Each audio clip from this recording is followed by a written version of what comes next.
Miami Mercenaries, really that's the double M. Born baller, baby boy, I be above the rim. What's good, family? It's your boy Just Blaze, host of the best NBA pod in the game, Above the Rim. Keep it locked each week and join myself and a special guest as we tackle the latest rumblings in the league. If it's happening in the NBA, you know I got you covered. Make sure you subscribe on all platforms and leave that 5-star review. Let's get it. I actually look more to pass than I do to score now because, not to be cocky or anything, but it's so easy. So I actually look to create more. I actually look at the second defender more than my defender, if that makes any sense. So, yes, I do score, but I'm not just a scorer. Like, you really watch my game, my jab series and all that, I'm literally just Carmelo on the left side of the floor. I still think I have a chance to be, one of the best in the NBA. Like your favorite player. I'm your favorite player's favorite player. Talk about it. You are now tuned in to Above the Rim. Family, welcome back to another edition of Above the Rim. Brought to you as always, it's your host, Justin aka Just Blaze. Family, you know the drill. To get in contact with me, you can always hit me up. Follow me on Twitter at JustBlaze_513. On IG is at JustBlaze513. On Facebook, search Above the Rim Podcast. Email the show as well, Above the Rim NBA Podcast at gmail.com. Tap in and leave the family a voicemail. The line is always open, 908-718-1592. Make sure y'all send in those voicemails, send them emails, hate mails, whatever you need. Joining me this week, family, Melo Reem is in the building. What's good, my brother? Yo, I'm back. What's up, y'all? How you living, fam? How you living? I'm amazing, man. Chillin'. That's what I'm talking about. We got to talk about some things today, man. Brooklyn is live right now. Yes, it got crazy real quick. Real quick. It damn sure did. Before we start, big shout out to Martin Luther King Day today. Of course, he was a leader and a hero for us all. We honor him today. Above the Rim family, get your merch too as well. Keep supporting. I appreciate y'all for those supporters. Hoodie season, stock up on that. Rich Threads, make sure y'all go to richthreads.com. I know you just had an MLK Day sale today. Yeah, we just had some joint this week. Okay. Family, make sure you go check out for that. So let's talk about this trade, man, because I was gonna do a episode earlier as soon as the trade dropped, and then I was like, you know what? Let me just wait. Let me see if we could get a few games of Kyrie and Harden and KD. But we only got Harden and KD for now. Harden in his first game coming over to the Nets, he had a 30-point triple-double. KD had over 40. So let's talk about this trade, man, because we live out here in these Brooklyn streets. The Brooklyn Nets acquired James Harden. We know that 14 deal. Harden to the Nets, Karis LeVert to the Pacers, Oladipo and 4 picks to the Rockets, Jarrett Allen to the Cavs. Blockbuster deal, 3 superstars together. Potential to be, definitely could be one of the greatest offensive teams ever. Certainly one of the best ISO teams ever on paper for now, because we haven't seen all 3 of them together. So let's talk about first thoughts when we first heard the deal was going down, because there were rumblings about it a lot, so we kind of knew it was fizzling a lot. And then Harden, came out, said some stuff about the team that I'm about to talk about. So when you first heard it, Remo, what was your initial thoughts when when you read the headlines, Harden to the Nets? It's official. When I first heard it, I said, oh, they let this crybaby out? He went so hard the night before that they had no choice, basically, to trade him. Before. They had no choice. And I guess the Nets was willing to throw in as much as they could to give up for Harden, and they got the job done. But I couldn't believe they gave him what he wanted. Me, personally. Exactly. I'd have sent them to Nebraska or something like that to play basketball. I couldn't believe it. But, for both sides, I guess that was their piece. Like, they lost Dinwiddie for the season, and they maybe this is their time. They have a small window to win. They haven't done a lot of winning. They've been proposed to win for a long time in Brooklyn ever since the KG era, and it didn't really take place. So go for the goal. Like, they went for it. Mm-hmm. I ain't mad at it. You got D'Antoni there, so you know he was clamoring for him. Oh, let's get him. Oh, man. By any means, let's do it. You knew it was fishy once D'Antoni came over here that they were going to try to get Harden anyway. It makes way too much sense, clearly. Yes, they got it done. Poor Steve Nash. Poor Steve Nash, first-year head coach. I think he signed a 3 or 4 year deal when he was there to start. I think so. But you're right. So I noticed, too, that all three have a player option for, I believe, the season after next. I think 2 seasons. I think 2 seasons, yeah. They all three of them can be unrestricted free agents after next season. And that's important because the Nets did trade away 4 of their draft picks already, 4 of their upcoming draft picks that they may or may not need, who knows, depending on where the team ends up, depending on who's on the roster, depending on how far they finish. We got KD, he's 32. We got Harden, he's 31. We got Kyrie, he's 28. So at least I'm saying that to say it's at least better than 2013 when they got KG, when they got Pierce and those boys were a little bit past their prime. They were past their prime. They were like, 35 at that time, I feel like? 34? 30, around 33 to 35. And they were like a 33 with some miles on them. Yeah. Pierce was already slow. Yeah. And when he got hit they paired him with Deron Williams. Who else was on that team? JoJo wasn't even here yet. He was still in Atlanta. No, Joe Johnson was still on that team. No, he came after. He came into the fold. Yeah, he came into the fold after. Because it was Deron. AK-47 was on that team? Andre Karolinko. No, he came with, I think he came with, Damn, who else was on that team? I think so. Tripping up. I don't think AK was. I think he was. I know AK was there with Deron, though. Damn, how am I forgetting that? Wow. Probably for a flash. Yeah. But they did have Deron. It was Deron, Pierce, and KD. That was supposed to be the... KG. KG. It was supposed to be the honchos. Yeah, that was their honchos. So I'm saying that to say they are in a better spot this time rather than they got those. A little younger of a core, a little bit more, not a lot more talented. A lot more talented. At this point in time. 100%. But it's just meshing these personalities. Yeah, let's talk about... You alluded to it a little bit, talking about how James Harden, how he got everything he wanted. So I wrote down a question for us today. I felt like, did James Harden get rewarded for bad behavior? And I brought that up because how Harden got out of Houston, how he forced his way out of Houston, I didn't particularly like it. I really wasn't too fond of it. I feel like he used every move in the disgruntled employee superstar handbook to force his way out of Houston. He showed up to camp late, out of shape, little bigums. He was being reckless, partying, no mask for little baby and all that stuff. What else did he do? He when he did come into camp, he didn't really show too much energy. Definitely didn't see too much hustle in his first couple of games with the Rockets. And then sprinkling a little disrespect here and there. Talking about his teammates, saying that we're not good enough from top to bottom, disrespecting my man Wall, saying he's not good enough. I actually took offense to that because I was like, damn.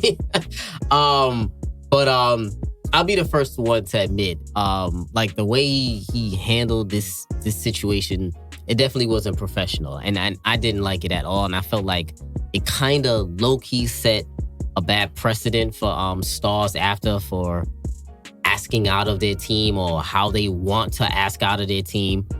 Because I feel like he could have been a little bit more professional about it. He was already had his agent working behind the scenes to get the deal done.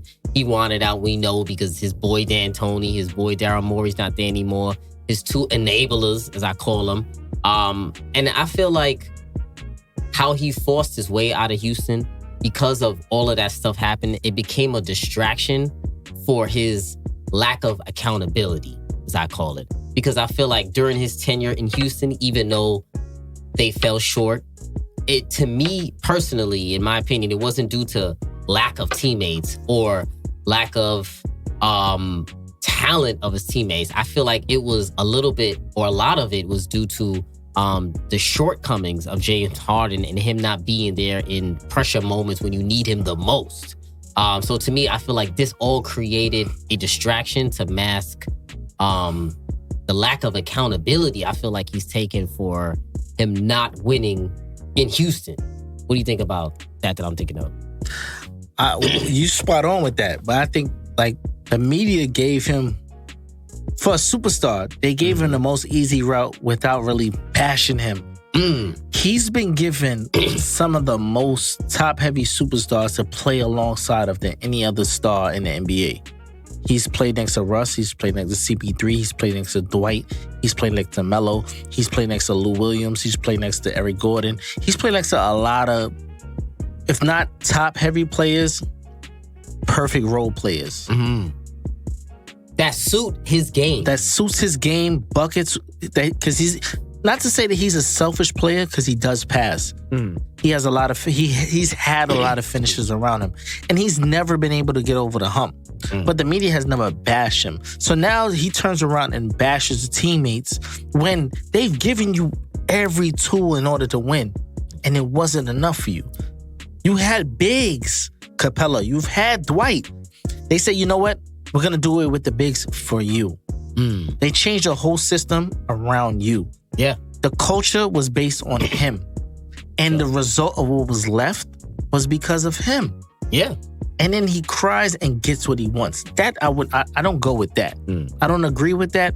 Like I said, I would have sent him somewhere where he would have learned a lesson about that. Humble yourself a little bit. Me too. I actually wouldn't have sent him to his number one Preferred and basically destination. only destination. That's it. And no coincidence that his one and only destination is a place where he doesn't have to work as hard, a place where he can kind of ease back a little bit and not be that person in the forefront, that person in the spotlight, that person not being able to be blamed primarily for their shortcomings over there. So give me Marvin Bagley and De'Aaron Fox. Send them to Sacktown. And see, with that, what you may have said, right? It's not like, to me, that Brooklyn, what the Rockets got back from Brooklyn was the best package that you could possibly get from any team. I don't feel like that was the best package that the Rockets could get. Well, they got draft picks on Oladipo. That wasn't even from... Oladipo that they're thinking about maybe flipping anyway. Yeah. So he might even turn out to be a distressed asset. Yeah. A pawn to move somewhere else where you get a couple of pieces, a couple of baby pieces instead of a star that you let go. Yeah. They could have went the other route with the 76ers and got back a legit, you know how I feel about Simmons, but he's a cornerstone to build around. I would have took that Simmons deal. But I know they were being stubborn and not wanting to give Harden back to the 76ers with Morey. I get it, but... Which is just playing hardball and stupid. And if it's the best deal, if it's the best player, I'm going to go for the best player in the deal because they can, if they want to flip Oladipo. And Oladipo's a free agent next year. Exactly. So... Like I said, he could be a distressed asset. So yeah, that's crazy. I feel like they rushed it. They panicked. They'll say they didn't, but I think they did. Because they could have just kept him and be like, listen, I need you to ramp up a little bit. Like, listen, we're going to try to deal you and everything, but at least be more professional. I just didn't like the lack of professionalism from Harden. So I would say, did he get rewarded for bad behavior? I would say, yeah. And low-key, was he wearing a fat suit or something? Because he would look crazy the first week of the season, and now like the first game, camera angles. I don't know if it was camera angles, but he looked different. Nah, he was big though. I'm saying he's still out of shape. Even in Brooklyn now, that picture that they got of him like looking real skinny too in the warm-ups. I still think he's a little big for what he should be. What he used to be. Yeah, what he used to be. I think last season he got really skinny, but this is kind of where he's always been. The bubble, I think he got focused for the bubble. For the bubble. Yes, because they had like a two month like ramp up. He's always been like a little like borderline Chubbs, but yeah. Him and Lowry for the biggest caboose. Nah, Lowry, leave Chubbs alone. He been focused for the last couple of years, man. He was focused on one. I don't know. I ain't giving him one. All right, my bad. So let's talk about him going to Brooklyn. If some people are saying that him going to Brooklyn, teaming up with KD and Kyrie is more so taking the easy way out, more so than sticking it out with Houston, at least maybe for the season, and try to ride that out, play with John Wall, play with DeMarcus Cousins. So let's talk about that if we think it's the easy way out. I would say, I don't know if I could go that far to say easy. I don't know if I could say the easiest route or him coming here is the easy route because I still feel like it's going to take some level or a high level of sacrifice in order for him to make it work, or else he might get clowned, maybe not clowned, or maybe criticized for forcing his way to make a super team and then being maybe a third option in the lineup and you lose him. And your stats going down when a lot of people have accused Harden of stat chasing. We know he loves the stats. So coming here, you are taking a stats hit, or you should take a stats hit, unless he's chucking. We don't know. When Kyrie comes back, it's going to be a little bit different. But the easy route, I don't know. I can't say the easy route, but I said this in a couple of episodes before to my man Rel. I'm a little disappointed in him for having Brooklyn as his number one choice because I feel like coming here, he wanted to be a piece instead of the piece. And I feel like that he feels like he can't win as the best player on the team. And I think, to me, that goes back to him not taking accountability, as in, I can do better. So I can be the best player on this team, and I just need somebody else who's going to help me step up. Maybe somebody who fits with me a little bit better, in my opinion. You know what's crazy? What? We've heard this before. Remember Carmelo Anthony? Yeah. He's amazing scorer. He can't be the best player on a winning team. That was the moniker. It was. We tried it his way in New York. He was averaging 24 his last season, or 25 or so. He didn't get no help. Harden got a lot of help. But all the media's worries is about is wins and rings. If you don't get wins that equals to rings, none of the things in between matter anymore. And that's where his storyline is headed. I think it's there. Westbrook left his kingship and joined other pieces. Voluntarily. And now he doesn't get the same attention or the same gratitude that he once received as the main guy. Harden is leaving a situation in OKC. He left a situation where he wasn't appreciated. He was shortchanged a couple million. Went to Houston and showed what he could do and what he was worth. Got paid for it. They tried to put a franchise around him and play his game, his ball. Did not work. If he comes to New Jersey and they don't win 1 or 2 seasons New Jersey, in, I'm laughing. I mean, New Jersey. Mad people been saying New Jersey. I'm wilding. Yeah. I seen the ref the other day. Say New Jersey, right? Yeah. Today, when they were doing the game, he said the New York Brooklyn Nets. Yeah, I'm bugging. The Brooklyn Nets. If he comes to Brooklyn and he doesn't get a chip with all his firepower within the first 2 years, and now he's up for a contract, it's like, do we need him? Let's get more depth. What is he? I think after this season, I feel like they'll start evaluating them if they don't. It's rough. I don't even think, low-key, I don't think Dinwiddie wants to come back because I think he no longer wants to play with these guys. Man, Dinwiddie now, where does he fit into this puzzle? Yeah. Does he even fit into the puzzle? He should, because they don't have a lot to play with. It's definitely gonna be. That's another low-key storyline that going into the end of the year. They saying that he might come back by the playoffs, but I don't think so. He didn't even tear it, though. What did he, bruise it, or what? Partial tear. Oh, it's a partial tear. But maybe that's why they're saying he might be able to. I wouldn't. As a contract, yeah. Wink, wink. Oh, yeah. I would chill out. Yeah, I would chill out. His value is still high right now. Thank you, so, yeah. The way these people are coming back like Super Saiyans, so. Yeah, that's true. So with that being said, I also wanted to pivot a little bit to the KD aspect of this.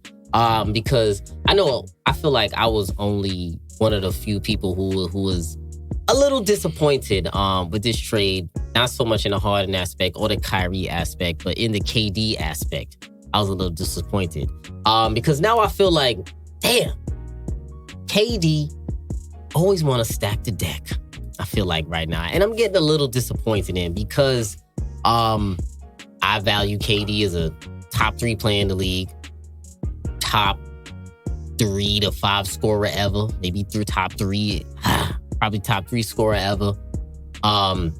So when you're pushing those kind of accolades, I feel like you should be the number 1 option on your team. You should be the undisputed leader of your team in all of their championship runs, and all of your championship runs, if you do so, get there.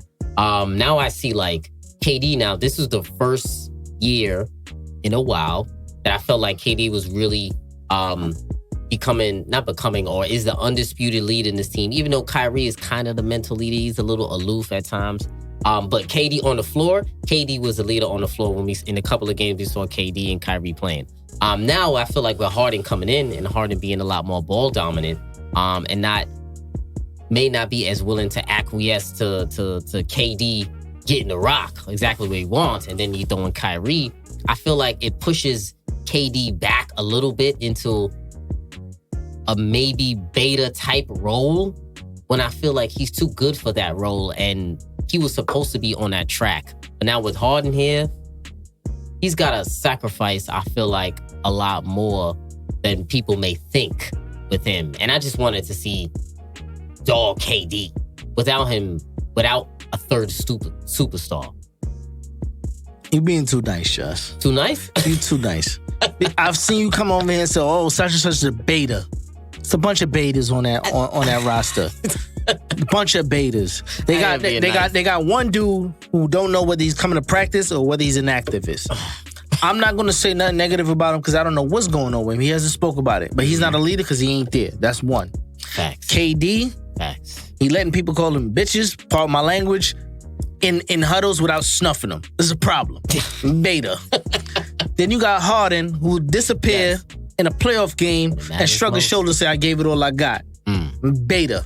And then blaming everyone else. Exactly. And then the dude who is the vocal specimen or whatever is DeAndre. And he ain't good enough to be that. He definitely is not. So what do you have there? A bunch of betas running with betas. KD is a nice guy. He wants to see everybody win. All his friends that get talked about bad, he want to see them get a chance at winning. Yep. He's a good guy. He's a Samaritan. Captain save him. Other than that, what do you have left? The toughest guy on that roster is Steve Nash. We seen him break his nose back in place and get back on the court. Yeah. Other than that, we don't have nothing. We don't know what we have right there. Yeah, and that's what I don't like, because like the personality wise in this team, I'm just not fond of. There's what happens when the adversity hits in this team. It's a lot of spacey dudes. Man. A lot of spacey dudes. I don't see how many dogs are there on this team. Playing wise, KD is a dog because he's just a different player. Yeah, but mentally, he can take over. I don't know mentally how strong any of these are. It ain't enough sage for everybody. See, you know what's crazy? I actually do feel like Kyrie is mentally strong. I just feel like sometimes he thinks about himself maybe more than others at times. Forget about his thought process. Mm-hmm.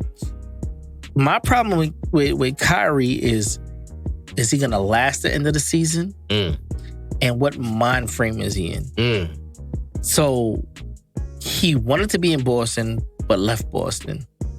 He says he want to be in Brooklyn, and he's anxious to get back with the team. He hasn't been back with the team yet. It's been 7 consecutive games that he's missed. And there's no definitive reason why, answer why. So what do we have there, and what are we building on? It's hard to fathom. Like, what can we build off of here right now? Yeah, I feel like it's a bunch of parts being thrown together right now, and they got to figure it out. And with that happening, how are they going to complement each other's game on the floor? Because we talk about their personalities and how that can affect them off the floor and bringing it also on the floor as well. What do they have to adjust? Because they are 3 stars that want the ball, 3 stars that need the ball, 3 stars that would like to have the ball on many possessions. So let's talk about some things that these guys will have to adjust in order for it to work. Because right now it's fair to say finals or bust, right?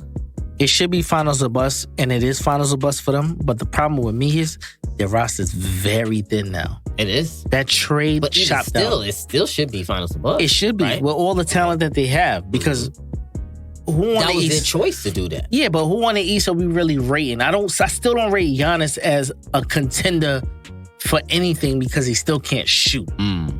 So we have Boston. But Boston has... Wait, let's get to the matchups. Let's get to the matchups after. Right. Let's talk about how these 3 complement each other on the floor, because I definitely want to talk about those matchups. Because I got some good takes for that. Okay. So, I'll start off here. So, how they complement each other on the floor, right? Or how they may not complement each other on the floor. I wrote down 3 things that I feel like they have to adjust. They all 3 got to adjust their offensive touches. All 3 got to sacrifice a little bit. Some shots, of course. I think they definitely got to sacrifice their ego. It's definitely, I would say, throughout the game, more so than as a whole. And number 3, I feel like they have to sacrifice or adjust their chemistry during adversity. So when I say that, chemistry during adversity, when the game gets tough, when palms get a little sweaty, back in Golden State, Draymond was balking at KD in times like these.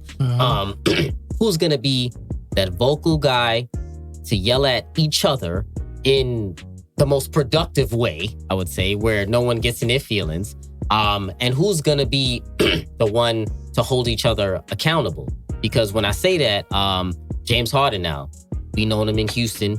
He can be lazy at times, especially when he's off the ball. He's going to be off the ball a little bit more now in Brooklyn. Is he going to be too good to do a backdoor cut, to do a flare screen, to be a decoy? We can't be having that. Is he...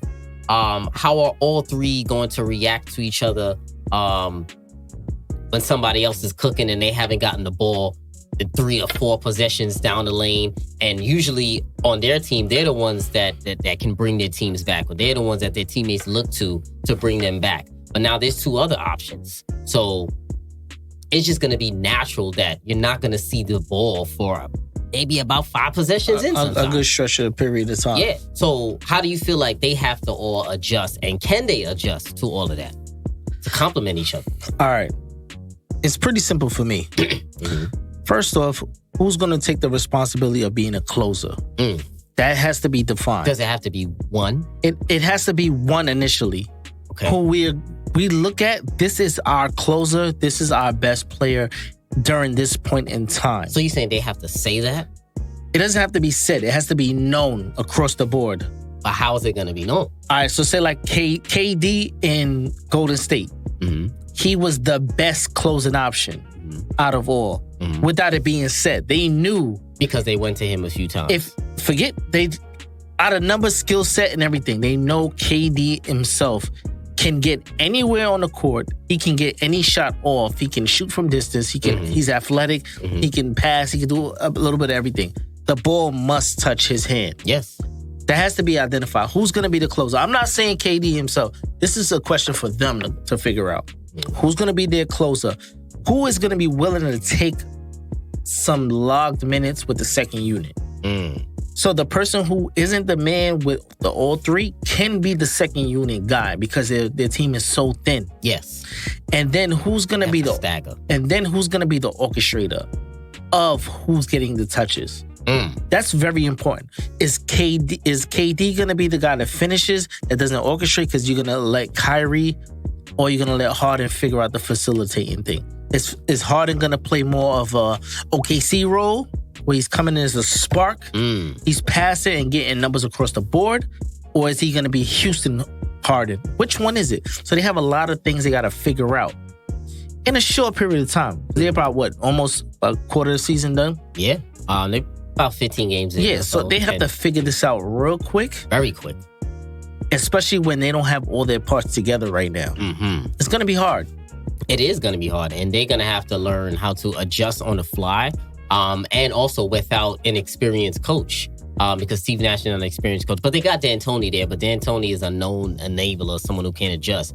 But what I'm thinking of, when I think about them, I feel like, me personally, I think James Harden has to take that back seat, in my opinion. I think he has to take the biggest back seat in terms of scoring, but maybe taking an increase or an uptick in his playmaking. I think he's probably going to be the de facto point guard probably for this team. They're going to try to put Kyrie off the ball, most likely. Same way they try to start Dinwiddie and Kyrie. Okay. So I feel like they're going to do that when Kyrie does come back and have him off the ball. But Harden, he can definitely be an elite playmaker because we know that he is that. So I don't think that part will be that much of a problem for him. I feel like his effort level might be the issue because usually he had 4 other guys that were hustling around him to do those little things on the floor. Yeah. Now with that lineup, you got DJ, KD, Joe Harris, James Harden, and Kyrie. Who's doing the dirty work? DeAndre Jordan, yeah, but he's a big guy. He's old, and he's older too. And he's older. Joe Harris is not a dirty work kind of guy. He usually is one off guy to do that extra dirty work at the guard position. Can we trust James to do that? That's what he's gonna have to do. We gotta see if he's willing to hit the next gear. Yeah. What else is needed? Yeah. And with that being said, you talked about their depth. Matt Barnes came out quickly and said that they should trade Kyrie quickly for depth and pieces. What you think about that? Agree or disagree? I'm over the media. I'm over the media because media already talking trading, right? Listen, if you were never a star in the NBA, you shouldn't really talk about trading anybody. Just shut up. Just shut up. Quickly, they're talking about you trading. were never in the position of that because they said if this would have been Muhammad Ali, they'd be like, oh, he's such an activist for his. They would have ate it all up because they have a pre-described notion of Kyrie. They already don't like him. Yeah, they don't. He's too outspoken. He's this and that. And then 30 years down the line, when he really gives his reasonings, they're like, oh man, that was so insightful. They're gonna be on a rock. There's gonna be a documentary, and he was a freedom fighter and all this other crap. Yep. Just shut up. If you don't know the details, you ain't speak to him. Just leave it be. I don't know his reasons. I don't want to know his reasons, to be honest with you. I care about what he does on the court. Exactly. Anything else outside the court, I'll figure it out later. What he does on the court, he does amazing. You don't send Kyrie anywhere. What are you going to get back for Kyrie? Adequate. They got 3 of the best rim finishers in NBA history. 3 of the best isolation players in history. What am I get rid of him and get? De'Aaron Fox? Come on. He says depth and pieces. Shut up. So he was a depth in the pieces, man. For he wants them to trade up for wing defenders. He wants them to trade up for a Covington. Shout out to Matt Barnes. I like it. I like Matt Barnes. He's one of my favorites though. But he's bugging right there. Stephen A. Stephen A. said he should retire. Stephen A. Come on, Stephen A. You should retire because your takes be sounding crazy. Like you could tell he just wanted a hot take at that point. He's like, come on, fam. He's terrible. Like, come on. So I definitely disagree with that trade Kyrie shit, especially already. That's ridiculous. I feel like they could just sign some vets in there. They got Shump available. Who else is available? Gerald Green is available out there. I think he played for them already. Who? Gerald Green played for them? Nah. Gerald Green is the Rockets released him. He's a free agent right now. Nah, Green played for the Nets already. He's not on the Nets right now. They got a Green. Yeah, Gerald Green played for them. He started today. No, he does not. Pull it up. Gerald Green? Yeah. Gerald Green from the Houston Rockets? Yeah, he plays for the Nets. Gerald Green does not play for the Nets. All right, pull it up. Let's pull it up. Go ahead, keep going. Yeah, so they got, they could pick up the Prince, Luka Mbamute, he's available. I know you and Dom are always hating on the Prince is available for some defenses, but they still got TLC. Yo, they could bring Brooklyn boy home. Bring home Lance, man. Oh, shit, they got Lance available. Lance is available. Come on, there's some pieces I feel like they could go pick up on the waiver wire to fill in. And because think about it, in the playoffs, they're only going to go like 8 or 9 deep anyway. So remember, Jeff Green is going to be coming off the bench once Kyrie comes back also. So they can have Jeff Green, TLC, Shamet, Claxton. Does Claxton play anymore? He doesn't. He hasn't played the season, but he's going to have to play now because now he's going to be the only backup big. Unless they play Jeff Green at the 5. Gerald Green, I get you know I'm full. I apologize. I apologize. Come on, son. I apologize. So I feel like, do you think they'll be all right with signing vets like that? Like, I feel like Shump will be solid over there. Jamal Crawford. Nah, Jamal like 43 now, guys. But he could play 10 minutes. What you mean? He could give you something. It's a winning team. You want to like, if somebody gets in foul trouble, you want a little bit. They can get IT. Another scorer. They don't have a backup point guard. They don't. They don't at all, actually. They don't. They play some dude 5'11". He my height. Yeah, I don't know Sunday. He look crazy out there. Yeah, they definitely need to sign a few. vets. But I feel like they can though. I don't agree with the trade Kyrie for pieces. I think that's lukewarm takes right there. They got to stop that nonsense. Yeah, that's crazy. Let's talk about real quick how they match up with the rest of the East. How they match up, you alluded to it before. So talk to me how they match up with the Celtics, Bucks. They're playing the Bucks right now. I'm gonna call it 76ers and the Heat. Listen, I don't want to hear nothing else about the Bucks. I seen Giannis shoot mad air balls this year. I'm not putting them top anywhere. Like, get them out of here. They're going to play great in the regular season. All right, that's cool. You double down on Giannis, make him shoot a jump shot. He's shooting air balls, whatever. Get him out of here. Shooting those air balls. No go-to move. I like the Celtics matchup. Talk to me, because I'm getting ready to say that. Talk to me. Because not only you did call Tatum as one of the best emerging players coming into the season. Top 10 in the league. But Brown is wilding as well. Yo, he is. He's bugging. Averaging like 26, 27, something like that. And those brothers over there know their role. They got to get Kemba in the fold over there. But I see them giving Brooklyn a hard time because they do have depth and they do have players that know their role. New York... Brooklyn, I'm all over the place with these damn teams, but Brooklyn lost a lot of players that knew their role in the system. They lost Taurean Prince, scrappy, rebounder, 3-and-D type of guy. They lost him. He's a solid piece. They lost LeVert, who knew he was their sixth man off the bench gunner. Yes. Jarrett Allen blocks and rebounds. He was their best rim protector. He was better than DeAndre Jordan at this point in time in his career. So they lost a lot of pieces that made sense in their offense that you can't really regain that on the open market or at that caliber. Yeah, or the trade. You can trade for players, but knowing their role in a system that they're already familiar with is very hard mid-season. Yeah. So I don't see them pairing up against many teams in the East, especially the Celtics. I think the Celtics gives them hell. I agree with you 100%. We talk, so I always tell you that Celtics is my pick to come out of the East. I still feel like they're going to come out of the East. And I'm looking at how they match up with Brooklyn. I really like it because I went down the list, right? So basically, DeAndre Jordan versus Tristan Thompson.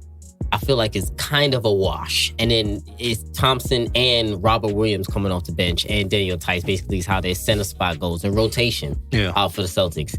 Then you got Jason Tatum versus KD.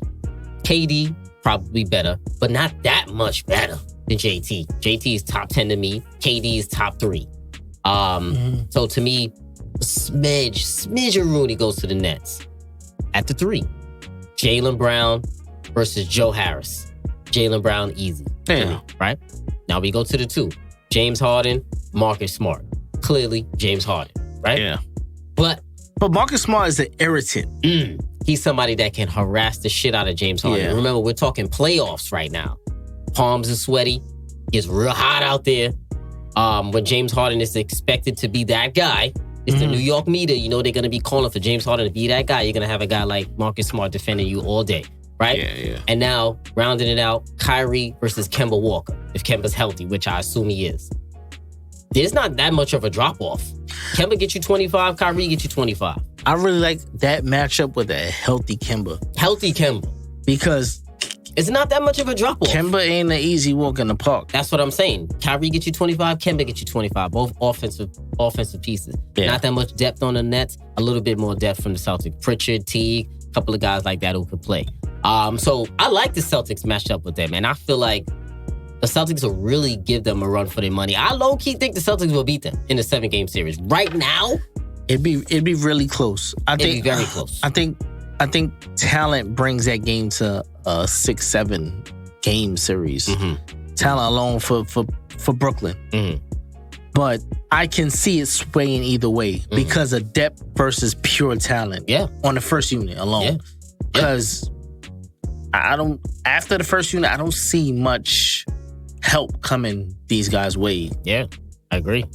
It's going to be interesting, man. So we're going to see how the East shakes up. So let's talk about the Portland Trail Blazers really quick. Oh, boy. We got to talk about these boys right here because they are like one of the most interesting and confusing teams in the entire league right now. They're 8-6. They're 6th in the West. But I feel like they lost a lot of games that they should have. They lost to the Bulls the other night. They lost to the Spurs. Excuse me. They lost to the Spurs today. Very confusing team. And when I look at them, like I said, they should be better. Dame is giving you 27-6. CJ's giving you 26-5. I think that's a career high for him. Then I looked at the numbers. Then it was a big drop after CJ. Then it was Melo at 12. Gary Trent at 11 points per game. 7th in offense, but 25th in defense this season, which is ridiculous, right? So a lot of people look at the Blazers and they see some star power at the top with Dame and CJ, and love to say it's a MVP year for Dame, right? But I feel like the Blazers are low-key underperforming to what I feel like their talent is. Because I feel like they are a pretty deep team when I look at them. Or I feel like they should be a top 2 or 3 team in the West, and they're not right now, especially on the defensive end. So when you look at this Blazers season, what are your thoughts on how this season has gone so far? Because I know you watch them intently, and that's your boys right now. They're a little frustrated. You guys can't see I'm rubbing my head. But literally, this is one of the most frustrating teams to watch. It's because it's like day and night with them. You see them, they'll play like trash on defense at one period of the game. Then they'll turn it up. Then they'll get down by 20. Then they're back. They're back winning quickly, by 10. Too. It's so confusing to me. But I think what's the problem with this team is Terry Stotts. I know you've been saying that for a while. It's time. Sometimes you get to the highest peak that a coach can get you. But the next coach will get you over the top. We've seen it before. What do you feel like he's not doing enough of? I think he doesn't mix up the sets. They rely too much on ISO basketball. Yes. It's a very hard, like they have very skilled players. Let me not get that wrong. But where do the easy buckets come from in this set at this point in time? Like you have a Melo.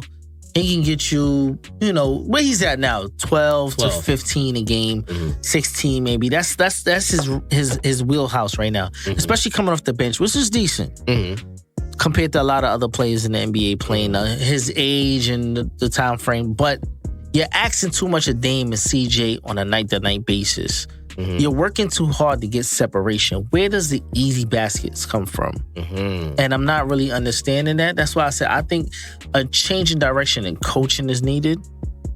And it's about that time. Or you got to swing for the fences and trade one of your big boys, CJ, and play chess and no longer checkers. Because the Timothy is the what? I don't even know the ownership group. No, the ownership. Sorry, the ownership group for the Blazers. The Blazers. I don't know who. I forgot his name. Yeah, but he's not willing to go into the luxury. So if you're not willing to go into luxury at all, you have to say, all right, I have Dame, who is our franchise player. We're not gonna go into the luxury to give him the best opportunity. We have to trade one of our pieces to try to get the best performance we can for this team. And I think, and I've been telling this for a long time, seeing them play the Spurs, move CJ, no business to lose that game, who was playing the best of his career. Yeah, that's what I'm getting ready to ask you. You bet on high. Get him out high. How long has CJ been there now? Wait, was he was drafted to Portland? Yeah. He's been his entire career. Yeah, he only got any playing time because Wes Matthews tore the ACL. Yes. And it's 6-7 years now, maybe? Yeah, I'm like, hold up, he was drafted by maybe 6 years, maybe six, 7, around that range. Is he 30? He's not 30 yet? He might be like close. Maybe he did 4 years. No, he did 4 years in college. Oh yes, I forgot. So he might be 30, 31. He might be around that age frame. So coming in the league, he's probably like 21, around there. 4 years, 18 for. He might be like 21. 28, 29. The problem to me is you've seen the max out of these two. Yes. You're not gonna bring a third, so you trade CJ. Give me Rudy and DeRozan. You know I like DeRozan over there. I need another dynamic player who gives me different than Dame. with swapping out CJ, swapping in DeRozan, right? Do they get better as a team? Yes. Immediately? Yes. Why? Because they get one, bigger. You change the dynamic of those two guards side by side. They play alike. They play the same. Yes, that's my issue with those two. They play is literally like one is a one for one. Like CJ is like a poor man's Dame. Yeah, in a way. There's no pure point guard out of either or. Both combo guards. They're both combo guards. They score a lot. They dribble a whole lot. And their assist numbers aren't crazy. And within those dribbles and handoffs, it's a lot of turnovers that could happen in between there. But there's no dynamic offense at the rim, above the rim, which changes one from the other. I need somebody who's going to get a little vertical. Somebody who can take a backdoor and boom it on them. Where no opposite team is scared to jump with anybody. They have no aerial threat at all. They have Derrick Jones who can jump out the gym. Yeah, but he's a forward. Other than that, Melo can't jump over a potato can. Cantor can't jump over a potato can. We've seen CJ miss an open dunk. Gary Trent Jr. is not a vertical guy. And Covington, who was the signee of the offseason. Let me run down his stats for you, please. Covington, talk to me. Because I know you got heat for Covington because he was their prize signee. 3 and D. We signed somebody. You know what he's averaging this year? 6.5. For the season? 6.5 points. Almost 6 rebounds and 1.8 assists. That's your starting... 3, 4, whatever they decide to play him at. Derrick Jones. I think he's practically the 4 now. He was your de facto difference maker. See, I think he's been overrated. Wait. I'm not done. He's shooting 30% from 3? From threes. This is your 3 and D guy. He's shooting 30. This is the worst shooting career. And they traded a first round pick for him. The worst shooting career season stats. But you know what's crazy?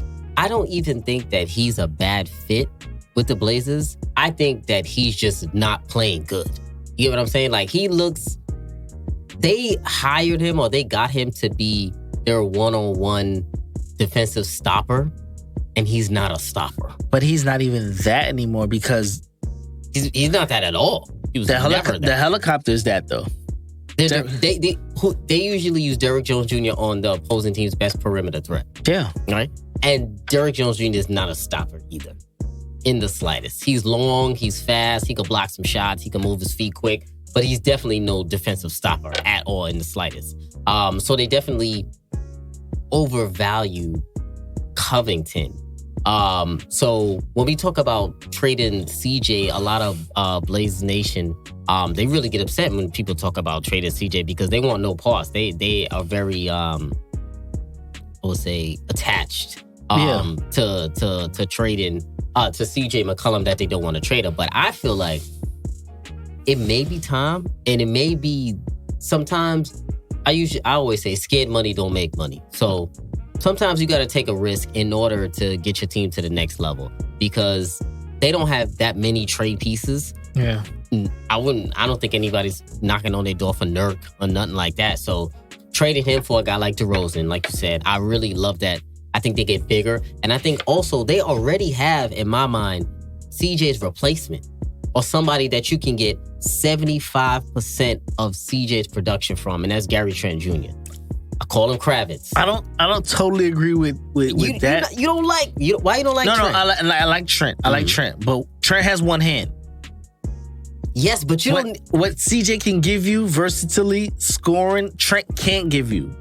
I said 75% of CJ. That's a lot of credit you're giving him. But what I'm saying is... He could get you 20. I like Trent. I don't know on a nightly basis. But what I like about Trent is he hustles. What I would say is they need to up his minutes by far. He should be jumping over Melo's playing time at this point in time.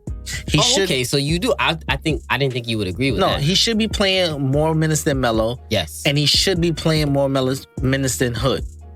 Yes. 1,000%. Yes. He plays, like 22 minutes or 24 minutes? He should be playing more than Simons. Simon should get no minutes. They coveted this kid. He should be traded as well.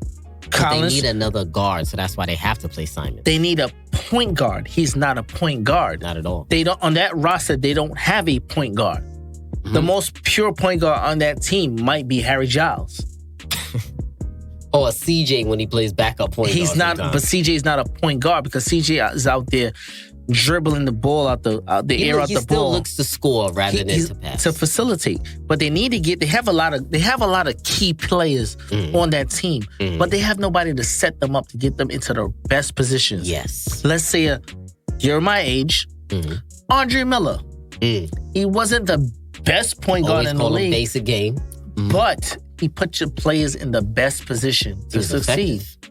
Every stop that he made, Cleveland, Denver, Blazers. That's what he played. Oh, yeah, he was in Blazers. He looked good because he can maximize each player's potential by getting them in the best spot. They don't have one player on that roster to get anybody in their best spot. You see, the fact that you say that actually bothers me because that is the issue that I have with their best player, Damian Lillard. The fact that you said they don't have anybody. And I hate to be critical of Dame. I talked about that some people are saying this could be an MVP year for him. I don't think it is, and I don't think it will be because he's still missing that critical aspect of his game. I still feel like the team underachieves because there's still another level that Damian Lillard can go to as a guard. And to me, I always wonder, like, why doesn't he make his teammates better? They are still good. His teammates are still solid. They're still excellent. They still can complement him well. But I feel like he lacks in the game management category as a point guard. I feel like he still has to improve on how he manages the game throughout the entire game and getting him a touch here, getting Derrick Jones Jr. an easy look here, getting Covington an easy three, a little backdoor cut or something like that. I think too many times Dame looks to establish himself, but not selfishly. That's why it's hard to criticize him because he doesn't really do it selfishly. Like he wants all of the shots. He just may feel like his shot is the best shot. It's Dame time. Yeah. But I feel like he feels that throughout the entire game.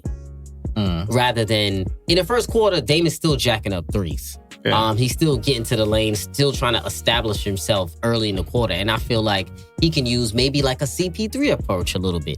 Ease into the game a little bit more. Allow Covington to get a touch because you see he's struggling.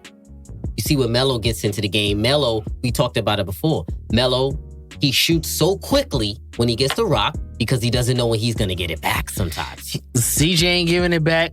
Gary Trent Jr. ain't giving it back. Gary Trent definitely not giving it back. And Dame ain't giving it back. So he gonna get his up where he think he's met his quota for the night.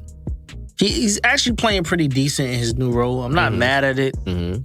You know, it's kind of like, you know, it's hit or miss some nights with him. All right, cool. But, you know, he's potential to break out for 2025. All right, it's the skill set is in him.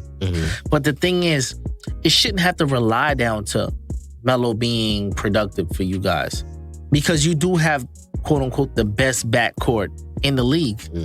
But it's the fear of letting anybody else get off around you. Yeah. If we know you guys are going to go off for 60 a night. Easy. The problem is, if you guys don't go off for 60, you're not putting anybody else in position around you to have a night. To have a big night. And that's the issue. So if a team locks down you two guards, we'll deal with anybody else that gets 12 to 15 for the night. Because that's their average. We're shutting your average down. And it's a loss. It's a blowout most of the time. Yeah, and that's a lot of the reasons why they're losing a lot of these games because Dame has a rhythm throughout the game. CJ has a rhythm throughout the entire game. And when it gets else. to the fourth quarter, if they're missing shots, nobody else really has a rhythm. Everybody's ice cold. They're setting picks and they're passing the ball, and that's it. We talk about all the time, Melo was a rhythm player. Yeah. Gary Trent Jr., also a rhythm player.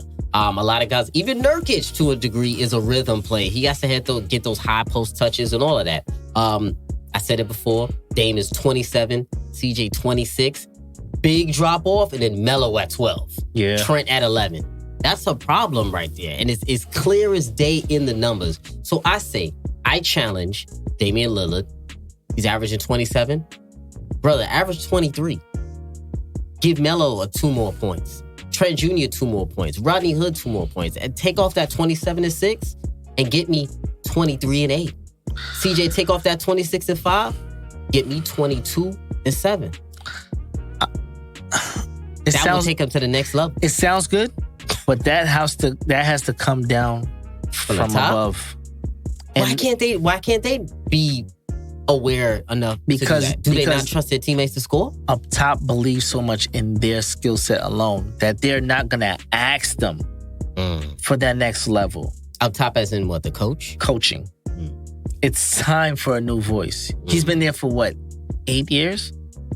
I think it's got to be the guy after Popovich for the longest. Gotta be. He might be. Gotta be. I can't see anyone else. It's time. Bring in some new coaching. Mid-season. You don't think that'll rock the boat? If it rocks the boat, it'll rock the boat for sure. They used to him. But the problem is, if they lose again, there'll be trades and there'll be fires. But you see what's crazy? Both gotta go. We're saying all of this, and there's still 6 in the West right now. Are they really gonna fire their coach being 6 in the West? The problem is it smart? 6 in the West for a small market, yeah, it's cute. They're always like 6 in the West. It's what Milwaukee expected prior to them having Giannis at MVP, right? The problem is you paid Dame max dollar and you pay CJ max dollar. Where is that max dollar getting you in as far as winning? You shouldn't be at the bottom anymore. Sometimes it's done. Are the Blazers at the level of they've peaked? Finals a bust? Like they have to get to the final? Like conference finals is not enough? Conference finals is the bare minimum for them. And I don't see them. I don't see them walking because you still got the Clippers. You still got Denver. They're at the bottom, but you know they can do better. Joe Ingles has the best everything against the Blazers for whatever reason. Whether Melo there or not, he becomes an all-NBA player. He plays different. You know what I'm saying? So it's like, where do you lay with having the best, quote-unquote, best backcourt in the NBA? What are you getting for that? And Clay isn't back yet. So you can claim that for now, but you being the best backcourt now and not taking advantage of Steph and Clay not being together, we need you to walk into the Western Conference Finals. And I don't see it happening. I don't see it happening either because I do feel like they can be. I feel like they're like the 5th best team in the West, 4th or 5th best team. And low-key, PG is wilding right now. He is. Do the Blazers have an answer for a guy like PG? No, because like I said, CJ's too small. Too small. Remember I've been saying since last season, you should have traded CJ for Beal. I know you've been saying that for a while. That would be great for them. At that point in time, it would have been an even swap. But Beal if they asked for Trent, would you do CJ and Trent for Beal? Nah. No? I'm not giving them both because I have nothing left. I can't do both. If you give me CJ, because Beal is better than CJ in my opinion. Yeah, he's bigger. He's a bigger guard as well. He's just better. But give me CJ, Simons, and you keep trying to throw off Simons. I don't like the kid. I don't like him. Why do you think other teams like him? They probably don't like him. Because he's young. He's really young. He's athletic. He got a little crossover. And he has decent size. Yeah. And if he goes to a bad team, remember there's players like Dennis Smith Jr. that don't play no more. That's true. We don't see him anymore. You know what I thought about too? You know how we talking about the Blazers don't have a backup point guard? Why are they not looking at a guy like IT? Why can't IT help him? I feel like he can help. I think IT is small and he kind of gives them the same. He can penetrate though. Yeah, but he gives me the same feeling as CJ and Dame. He does, but if they speak to him and say, "Listen, your role is to facilitate, not to score like you was in Boston," I feel like he can do it. He can penetrate. He can get into the lane. Why can't he dish? I'm gonna say a name. Your fan base is gonna think I'm crazy. Who that? Frank Nicotilla. My lord, the French Krilla? Hear me out. Come on, man. Somebody who's gonna play defense. Could play some defense though. The Blazers have nobody that's gonna stop the ball. Yeah, absolutely nobody.